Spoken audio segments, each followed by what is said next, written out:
بسم الله الرحمن الرحيم. ألف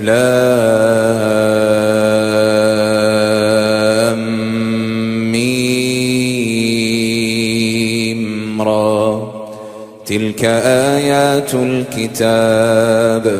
والذي أنزل إليك من ربك الحق ولكن أكثر الناس لا يؤمنون. الله الذي رفع السماوات بغير عمد ترونها ثم استوى على العرش وسخر الشمس والقمر كل يجري لأجل مسمى يدبر الأمر يفصل الآيات لعلكم بلقاء ربكم توقنون.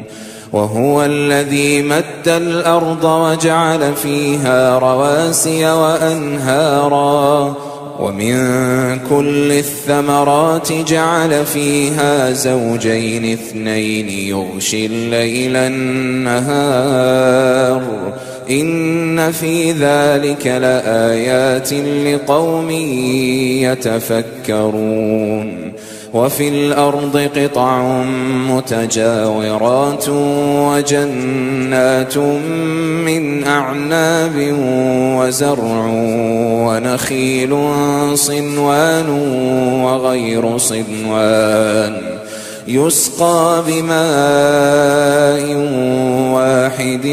ونفضل بعضها على بعض في الأكل إن في ذلك لآيات لقوم يعقلون. وإن تعجب فعجب قولهم أإذا كنا ترابا أإنا لفي خلق جديد أولئك الذين كفروا بربهم وأولئك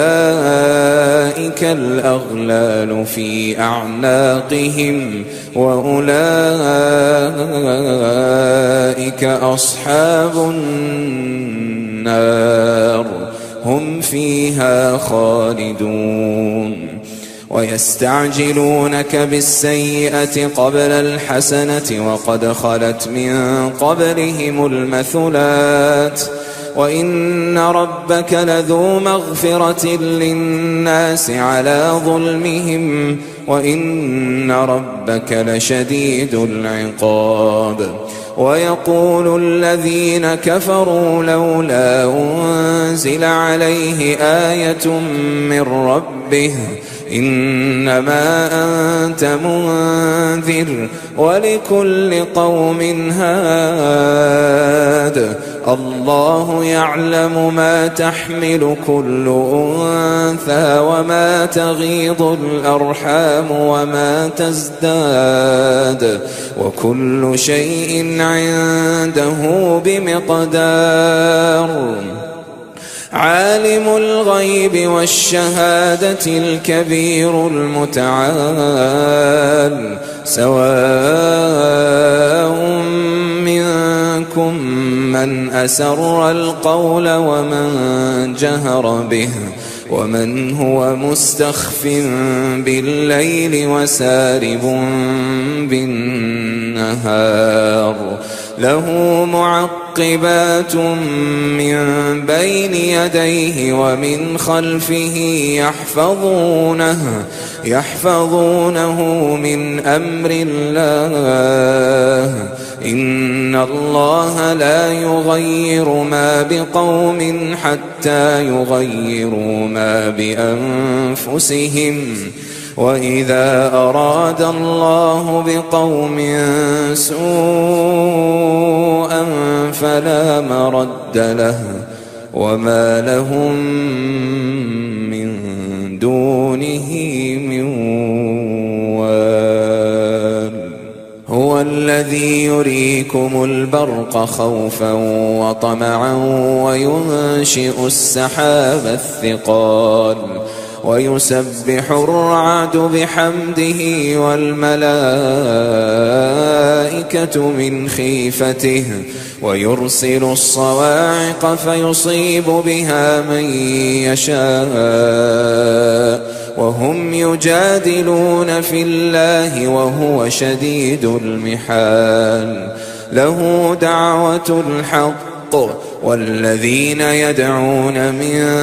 دونه لا يستجيبون لهم بشيء إلا كباسط كفيه إلى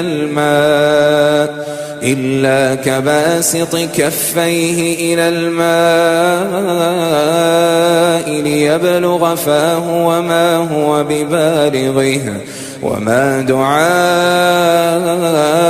الكافرين إلا في ضلال ولله يسجد من في السماوات والأرض طوعا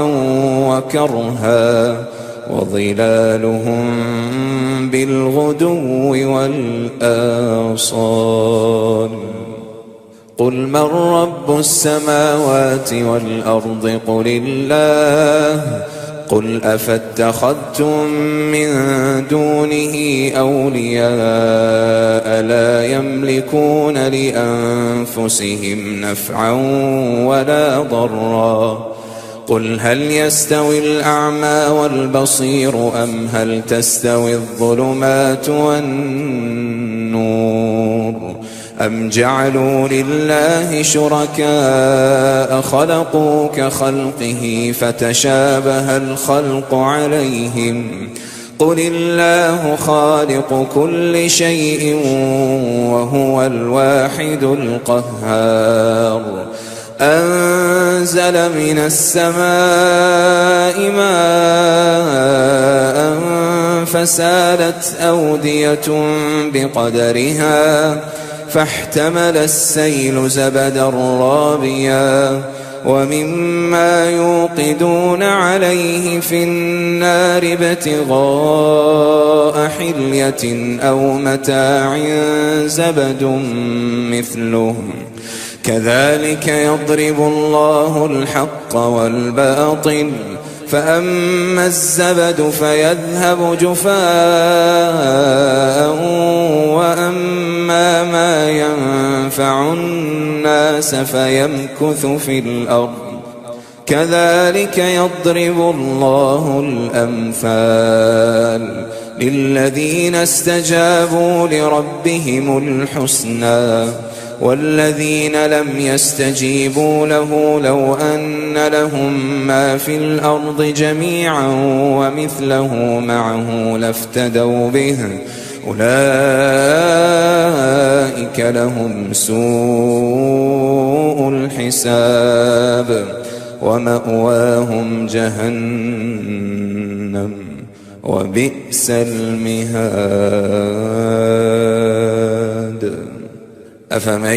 يعلم أنما أنزل إليك من ربك الحق كمن هو أعمى إنما يتذكر أولو الألباب الذين يوفون بعهد الله ولا ينقضون الميثاق والذين يصلون ما أمر الله به أن يوصل ويخشون ربهم ويخافون سوء الحساب والذين صبروا ابتغاء وجه ربهم وأقاموا الصلاة وأنفقوا مما رزقناهم سرا وعلانية ويدرؤون بالحسنة السيئة أولئك لهم عقبى الدار جنات عدن يدخلونها ومن صلح من آبائهم وأزواجهم وذرياتهم والملائكة يدخلون عليهم من كل باب سلام عليكم بما صبرتم فنعم عقبى الدار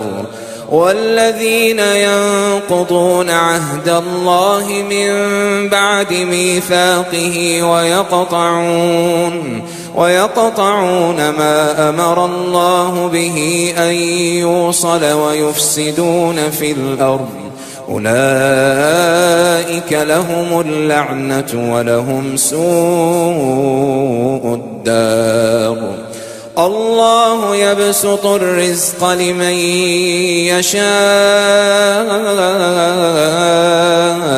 ويقدر وفرحوا بالحياة الدنيا وما الحياة الدنيا في الآخرة إلا متاع. ويقول الذين كفروا لولا أنزل عليه آية من ربه قل إن الله يضل من يشاء ويهدي إليه من أناب. الذين آمنوا وتطمئن قلوبهم بذكر الله ألا بذكر الله تطمئن القلوب. الذين آمنوا وعملوا الصالحات طوبى لهم وحسن مآب. طوبى لهم وحسن مآب. كذلك أرسلناك في أمة قد خلت من قبلها لتتلو عليهم الذي أوحينا إليك وهم يكفرون بالرحمن قل هو ربي لا إله إلا هو عليه توكلت وإليه متاب. ولو أن قرآنا سيرت به الجبال أو قطعت به الأرض أو كلم به الموتى بل لله الأمر جميعا أفلم ييأس الذين آمنوا أن لو يشاء الله لهدى الناس جميعا ولا يزال الذين كفروا تصيبهم بما صنعوا قارعة أو تحل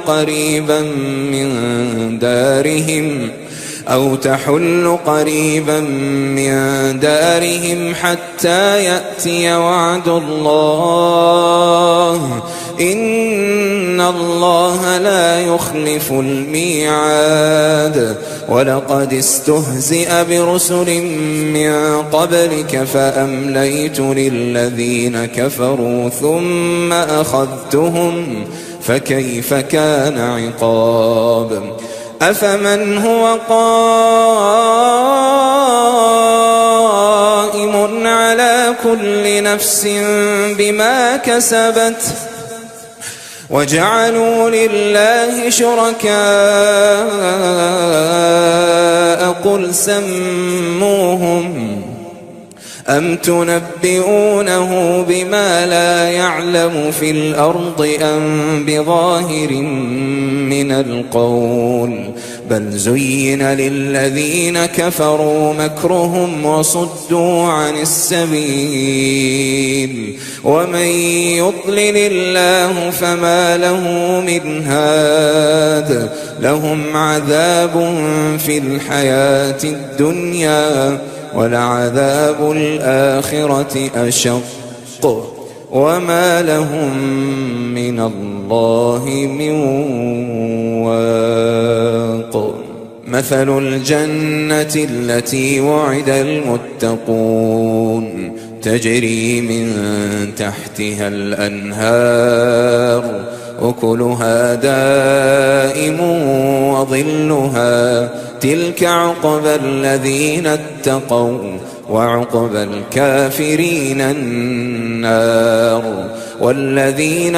آتيناهم الكتاب يفرحون بما أنزل إليك ومن الأحزاب من ينكر بعضه قل إنما أمرت أن أعبد الله ولا أشرك به إليه أدعو وإليه مآب. وكذلك أنزلناه حكما عربيا ولئن اتبعت أهواءهم بعدما جاءك من العلم ما لك من الله من ولي ولا واق ولقد أرسلنا رسلا من قبلك وجعلنا لهم أزواجا وذرية وما كان لرسول أن يأتي بآية إلا بإذن الله لكل أجل كتاب يمحو الله ما يشاء ويثبت وعنده أم الكتاب وإما نرينك بعض الذي نعدهم أو نتوفينك فإنما عليك البلاغ وعلينا الحساب أولم يروا أنا نأتي الأرض ننقصها من أطرافها والله يحكم لا معقب لحكمه وهو سريع الحساب وقد مكر الذين من قبلهم فلله المكر جميعا يعلم ما تكسب كل نفس وسيعلم الكفار لمن عقبى الدار ويقول الذين كفروا لست مرسلا قل كفى بالله شهيدا بيني وبينكم ومن عنده علم الكتاب. بسم الله الرحمن الرحيم. ألف لام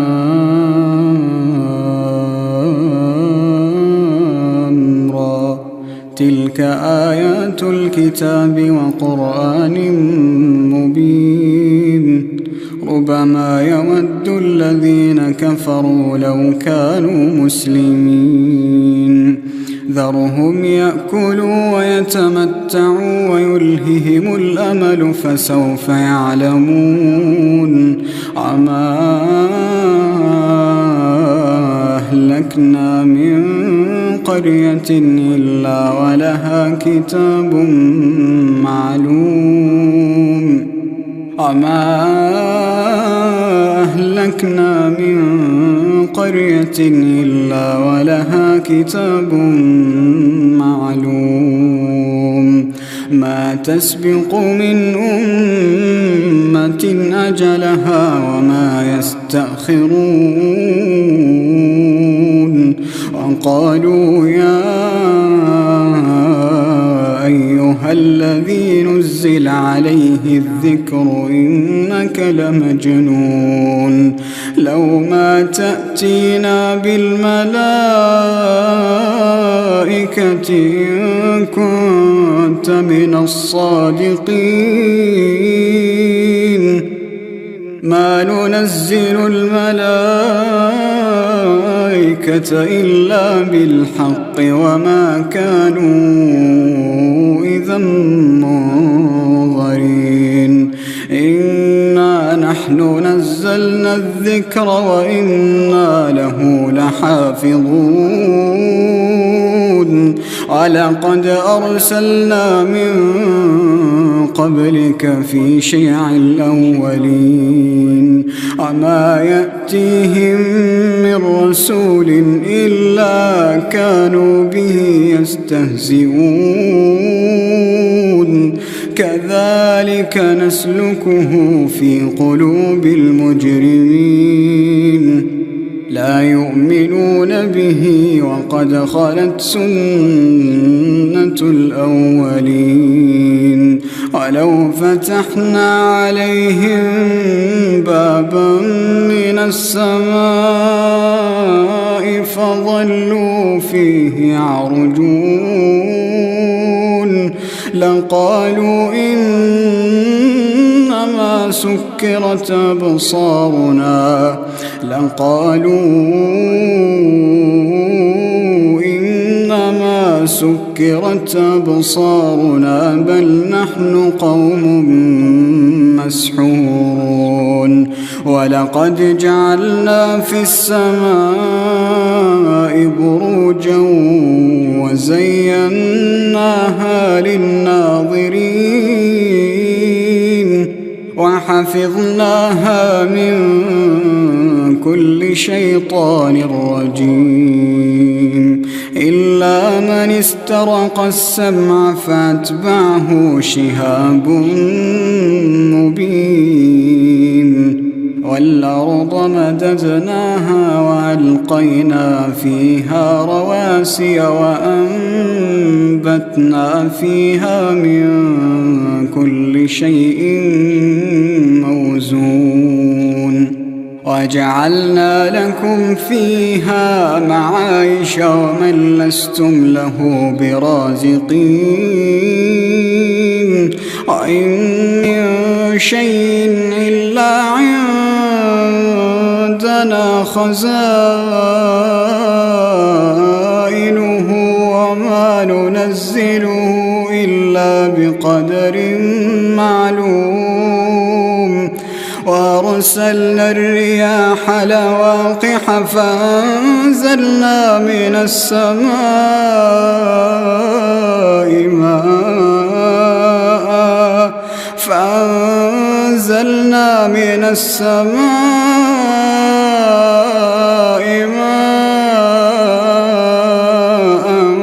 فأسقيناكموه وما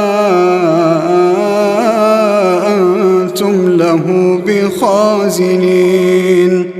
وإنا لنحن نحيي ونميت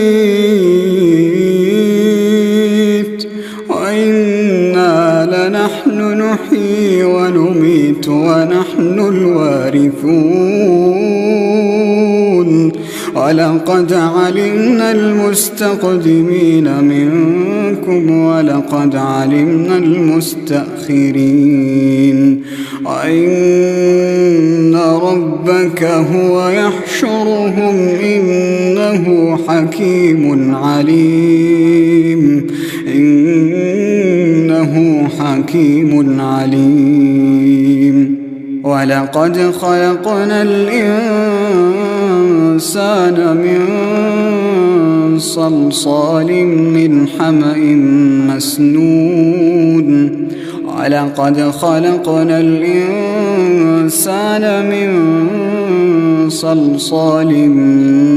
من حمأ مسنون والجان خلقناه من قبل من نار السموم وإذ قال ربك للملائكة إني خالق بشرا من صلصال من حمأ مسنون فإذا سويته ونفخت فيه من روحي فقعوا له ساجدين فسجد الملائكة كلهم أجمعون إلا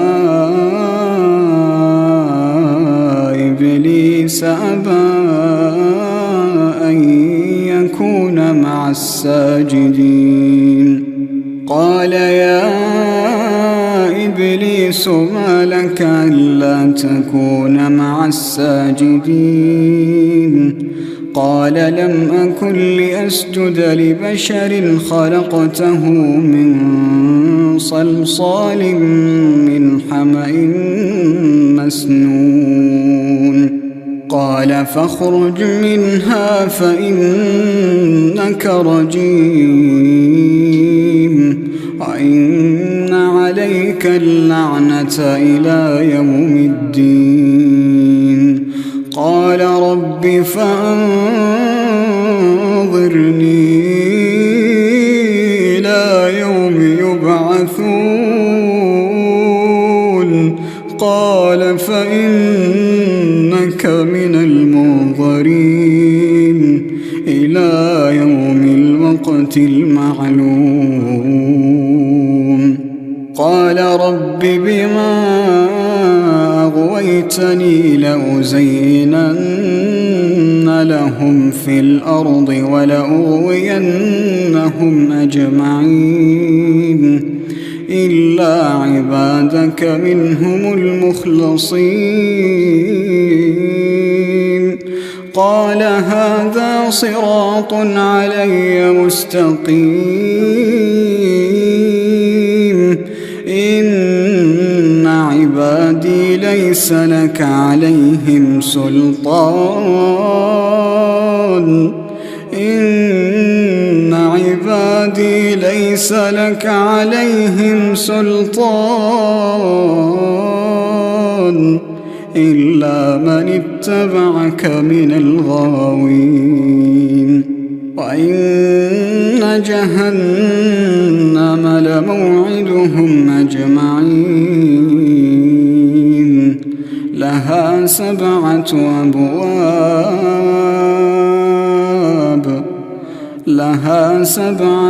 أبواب لكل باب منهم جزء مقسوم.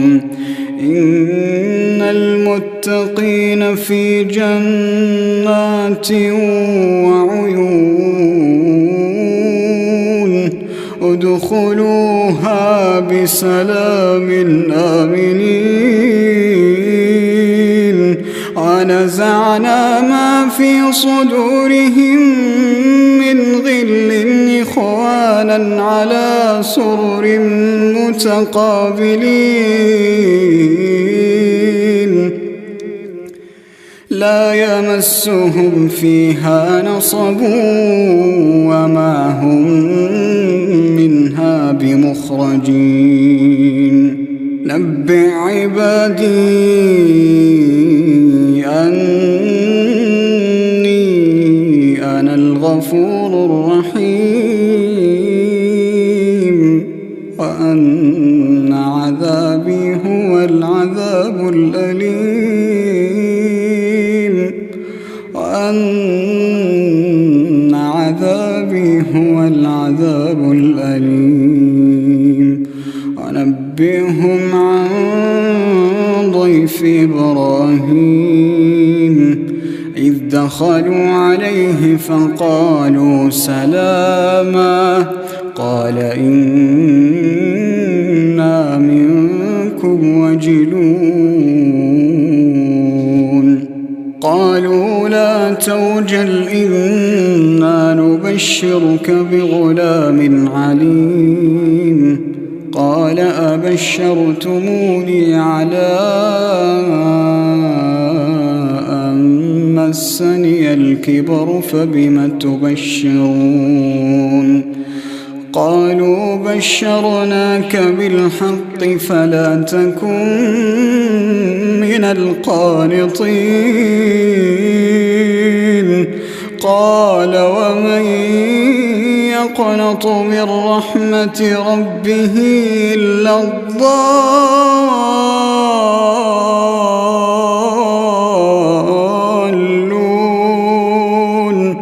قال فما خطبكم أيها المرسلون.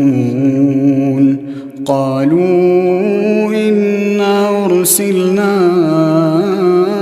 إلى قوم مجرمين إلا آل لوط إنا لمنجوهم أجمعين إلا امرأته قدرنا إنها لمن الغابرين. فلما جاء آل لوط المرسلون قال إنكم قوم منكرون. قالوا بل جئناك بما كانوا فيه يمترون وآتيناك بالحق وإنا لصادقون فأسر بأهلك بقطع من الليل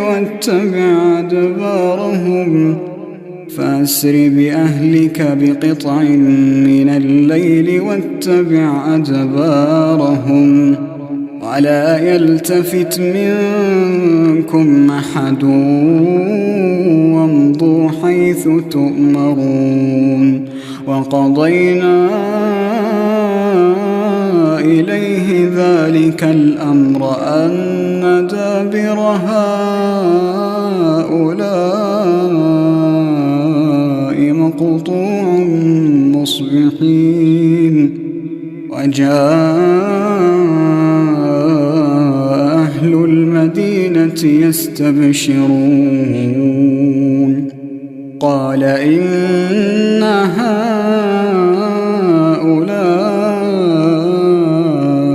ضيفي فلا تفضحون واتقوا الله ولا تخزون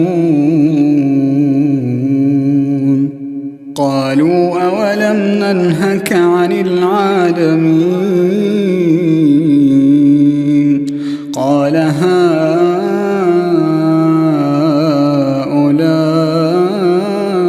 بناتي إن كنتم فاعلين لعمرك إنهم لفي سكرتهم يعمهون فأخذتهم الصيحة مشرقين فجعلنا عاليها سافلها وأمطرنا عليهم حجارة من سجيل إن في ذلك لآيات للمتوسمين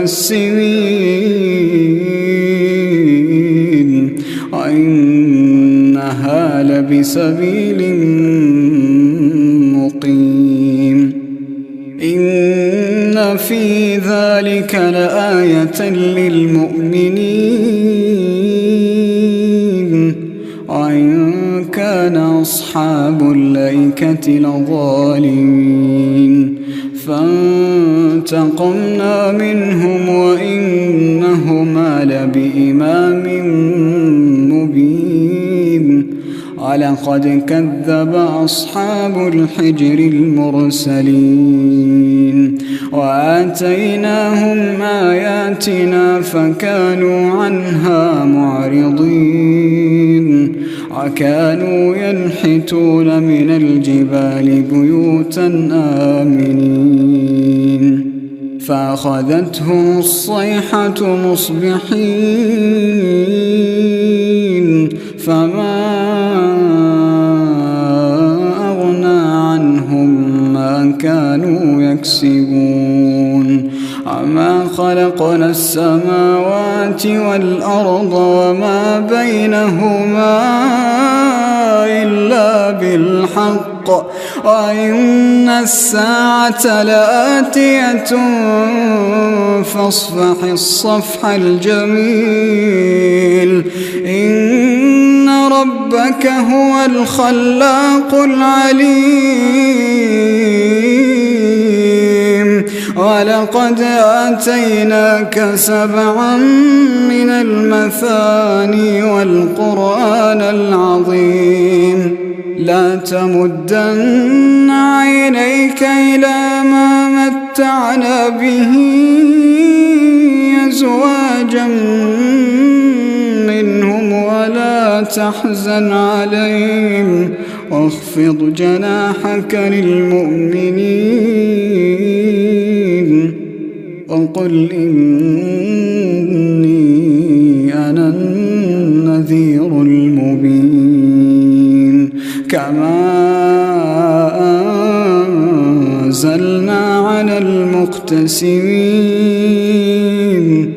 الذين جعلوا القرآن عضين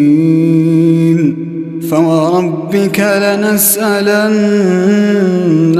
أجمعين عما كانوا يعملون فاصدع بما تؤمر وأعرض عن المشركين إنا كفيناك المستهزئين الذين يجعلون مع الله إلها آخر فسوف يعلمون ولقد نعلم أنك يضيق صدرك بما يقولون فسبح بحمد ربك وكن من الساجدين واعبد ربك حتى يأتيك اليقين.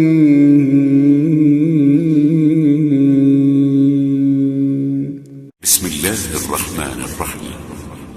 حميم والكتاب المبين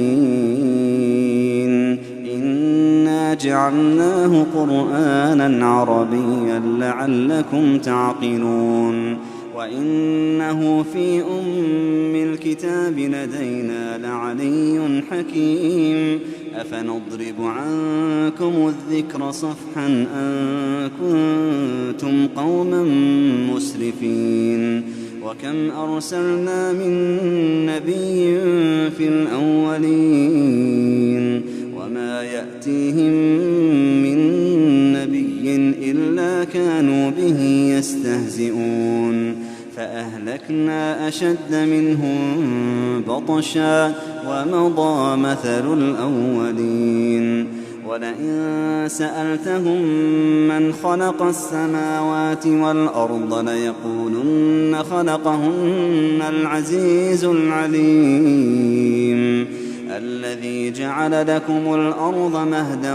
وجعل لكم فيها سبلا لعلكم تهتدون والذي نزل من السماء ماء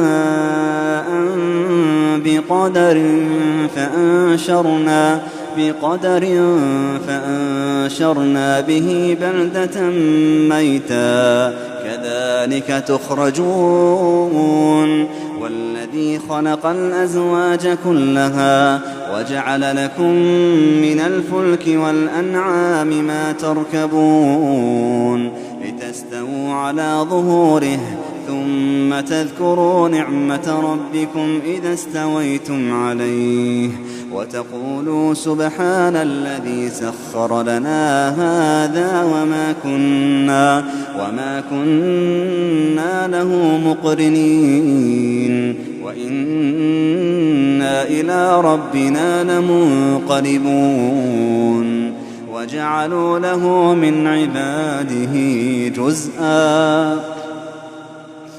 وجعلوا له من عباده جزءا إن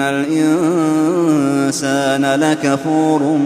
مبين أم اتخذ مما يخلق بنات وأصفاكم بالبنين وإذا بشر أحدهم بما ضرب للرحمن مثلا ظل وجهه مسودا وهو كظيم أومن ينشأ في الحلية وهو في الخصام غير مبين وجعلوا الملائكة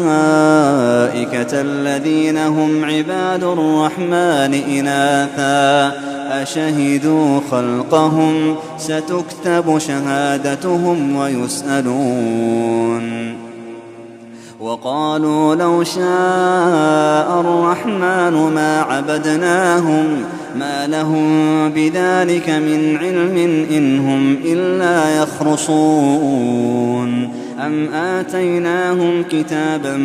من قبله فهم به مستمسكون بل قالوا إنا وجدنا آباءنا على أمة وإنا على آثارهم مهتدون وكذلك ما أرسلنا من قبلك في قرية من نذير إلا قال مترفوها إنا وجدنا آباءنا على أمة وإنا على آثارهم مقتدون قال أولو جئتكم بأهدى مما وجدتم عليه آباءكم قالوا إنا بما أرسلتم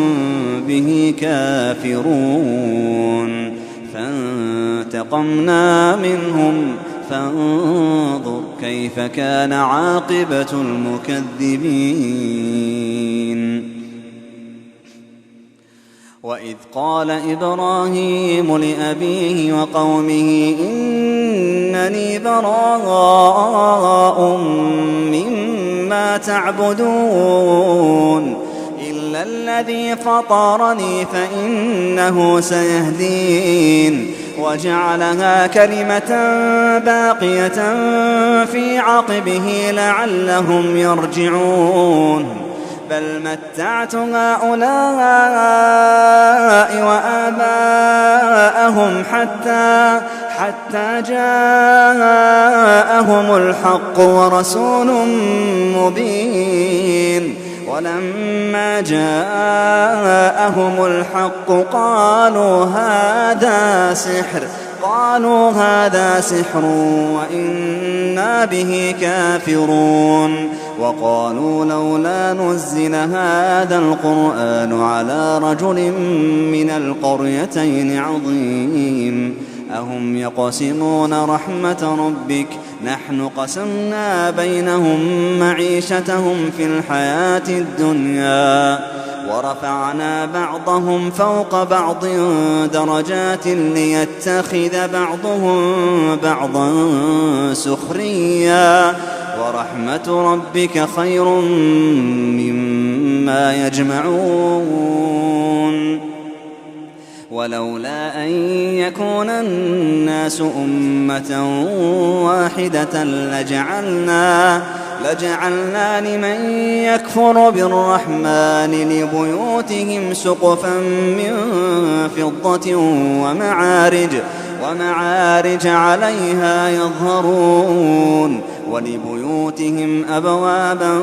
وسررا عليها يتكئون وزخرفا وإن كل ذلك لما متاع الحياة الدنيا والآخرة عند ربك للمتقين ومن يعش عن ذكر الرحمن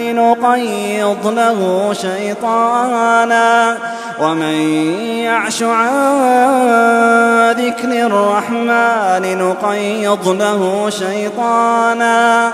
نقيض له شيطانا فهو له قرين وإنهم ليصدونهم عن السبيل ويحسبون أنهم مهتدون حتى إذا جاءنا قال يا ليت بيني وبينك بعد المشرقين حتى إذا جاءنا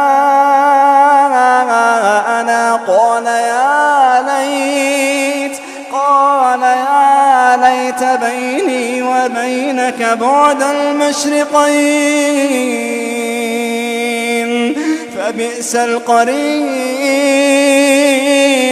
فبئس القرين ولن ينفعكم اليوم إذ ظلمتم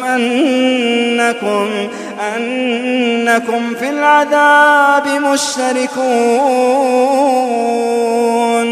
أفأنت تسمع الصم أو تهدي العمي ومن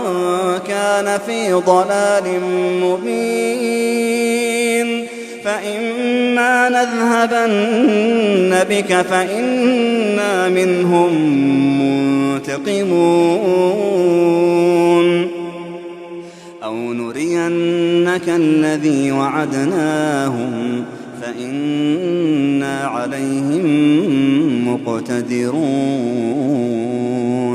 فإنا عليهم مقتدرون فاستمسك بالذي أوحي إليك إنك على صراط مستقيم وإنه لذكر لك ولقومك وسوف تسألون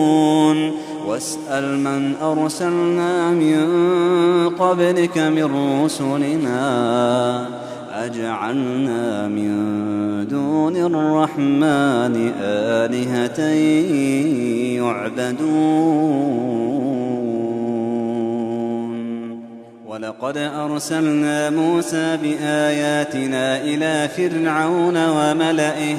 فقال إني رسول رب العالمين فلما جاءهم بآياتنا إذا هم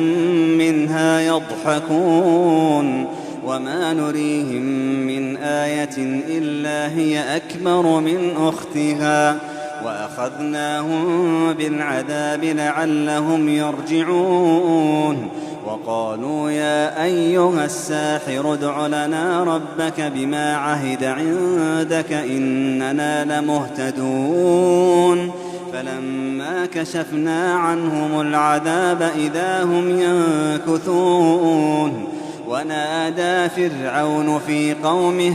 قال يا قوم أليس لي ملك مصر وهذه الأنهار تجري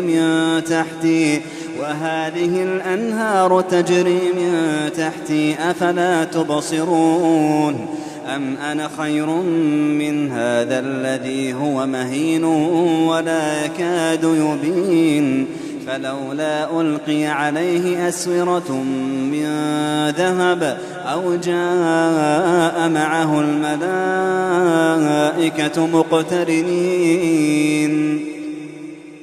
فاستخف قومه فأطاعوه إنهم كانوا قوما فاسقين فلما آسفونا انتقمنا منهم فأغرقناهم أجمعين فجعلناهم سلفا ومثلا للآخرين ولما ضرب ابن مريم مثلا إذا قومك منه يصدون وقالوا أآلهتنا خير أم هو ما ضربوه لك إلا جدلا بل هم قوم خصمون إن هو إلا عبد أنعمنا عليه وجعلناه مثلا لبني إسرائيل ولو نشاء لجعلنا منكم ملائكة في الأرض يخلفون وإنه لعلم للساعة فلا تمترن بها واتبعون هذا صراط مستقيم وإنه لعلم للساعة فلا تمترن بها واتبعون هذا صراط مستقيم ولا يصدنكم الشيطان إنه لكم عدو مبين ولما جاء عيسى بالبينات قال قد جئتكم بالحكمة ولأبين لكم بعض الذي تختلفون فيه فاتقوا الله وأطيعون إن الله هو ربي وربكم فاعبدوه هذا صراط مستقيم فاختلف الأحزاب من بينهم فويل للذين ظلموا من عذاب يوم أليم هل ينظرون إلا الساعة أن تأتيهم بغتة هل ينظرون إلا الساعة أن تأتيهم بغتة وهم لا يشعرون الأخلاء يومئذ بعضهم لبعض عدو إلا المتقين يا عباد لا خوف عليكم اليوم يا عباد لا خوف عليكم اليوم ولا أنتم تحزنون الذين آمنوا بآياتنا وكانوا مسلمين الذين آمنوا بآياتنا وكانوا مسلمين ادخلوا الجنة أنتم وأزواجكم تحبرون يطاف عليهم بصحاف من ذهب وأكواب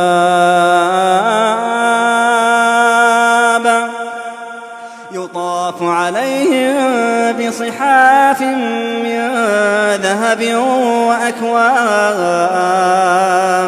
وفيها ما تشتهيه الأنفس يطاف عليهم بصحاف من ذهب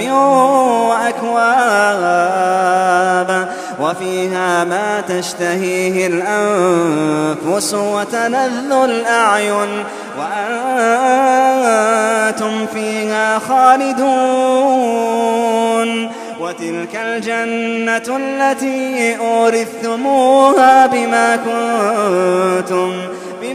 كنتم تعملون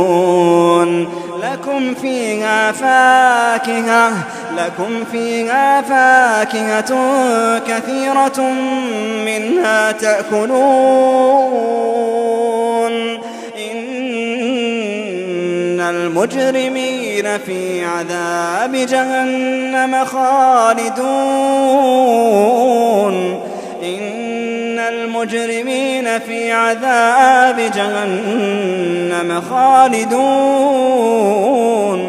لا يفتر عنهم وهم فيه مبلسون وما ظلمناهم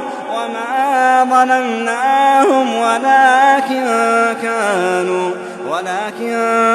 كانوا هم الظالمين ونادوا يا مالك ليقض علينا ربك ونادوا يا مالك ليقض علينا ربك قال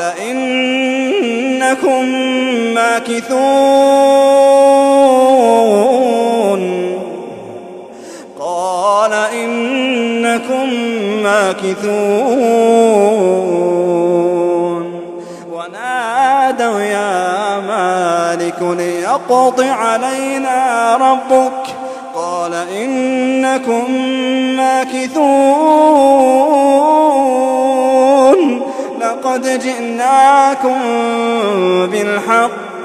ولكن أكثركم للحق كارهون أم أبرموا أمرا فإنا مبرمون أم يحسبون أنا لا نسمع سرهم ونجواهم بلى ورسلنا لديهم يكتبون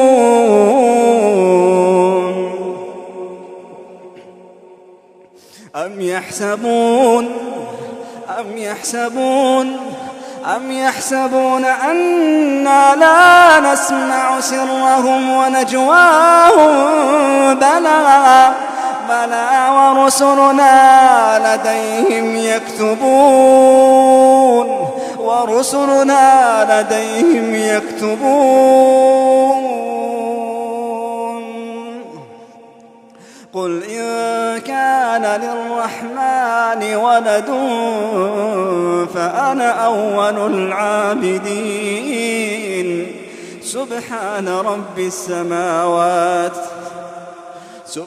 رب السماوات والأرض رب العرش عما يصفون فذرهم يخوضوا ويلعبوا حتى يلاقوا يومهم الذي يوعدون وهو الذي في السماء إله وفي الأرض إله وهو الحكيم العليم وتبارك الذي له ملك السماوات والأرض وما بينهما وعنده علم الساعة وإليه ترجعون ولا يملك الذين يدعون من دونه الشفاعة إلا من شهد بالحق وهم يعلمون ولئن سألتهم من خلقهم ليقولن الله فأنى يؤفكون وقيله يا رب إن هؤلاء قوم لا يؤمنون فاصفح عنهم وقل سلام فسوف يعلمون